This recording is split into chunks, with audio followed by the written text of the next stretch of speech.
Partie 2, chapitre 3. Récit de Colette Faure, retraitée, 68 ans. Les gens me croient pas quand je leur dis. Ils ont qu'à venir passer quelque temps chez moi. Une, ça me ferait de la compagnie. Et deux, ils verraient que je mens pas.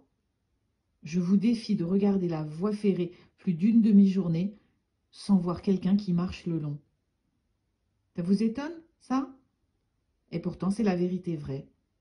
Ça fait 15 ans que je la regarde, moi, la voie ferrée. J'ai ma chaise à la fenêtre. À droite, c'est la télé, à gauche, la voie ferrée. Et entre les deux, il y a moi qui regarde. Tantôt à droite, tantôt à gauche, tantôt la télé, tantôt la voie ferrée. Et quand j'en ai marre, je donne à manger au chat et je le regarde faire. Me dites pas, avec le nombre de chemins qui existent, de routes, d'autoroutes et le reste, on se demande pourquoi ils éprouvent le besoin de marcher là. Mais je commence à avoir mon idée. Ils marchent là, une, parce que c'est tout droit, et deux, parce qu'au bout, il y a toujours une gare. Ça leur fait deux certitudes, et ça repose. En général, c'est des personnes seules. Ça va tête baissée à broyer du noir, enfin je suppose. Quand on marche tout seul le long d'une voie ferrée, c'est pour quoi faire si c'est pas pour broyer du noir. Parfois j'ai envie d'ouvrir ma fenêtre et de leur brailler.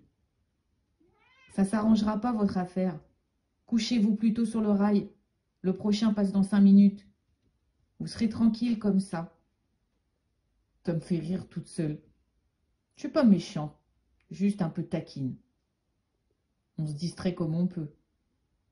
Ça m'est venu avec l'âge. J'étais pas tordue comme ça avant, il me semble. Je le fais pas quand c'est des jeunes. Et surtout si c'est la nuit. Ceux-là sont passés à 11 h du soir. C'était les actualités sur la 2. J'ai repéré l'heure comme ça. 4 gars à la queue leu et devant un drôle de petit bonhomme qui trottait. La lune donnait en plein et je le voyais comme je vous vois.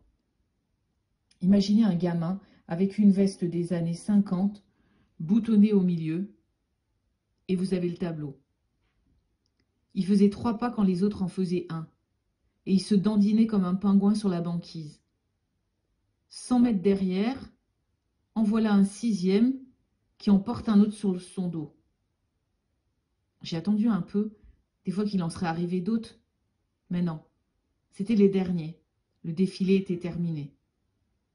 En passant devant la maison, celui qui se faisait porter a regardé longtemps vers moi. Je lui ai fait un mouvement de manteau. « Tu veux ma photo, quoi ?» Périgueux est à plus de 30 km. Les enfants, je me suis dit, si vous voulez y être avant le jour, il faudrait voir à accélérer la cadence. Quand ils en ont parlé dans le journal la semaine d'après, j'ai vite appelé les gendarmes, mais ils m'ont pas écouté.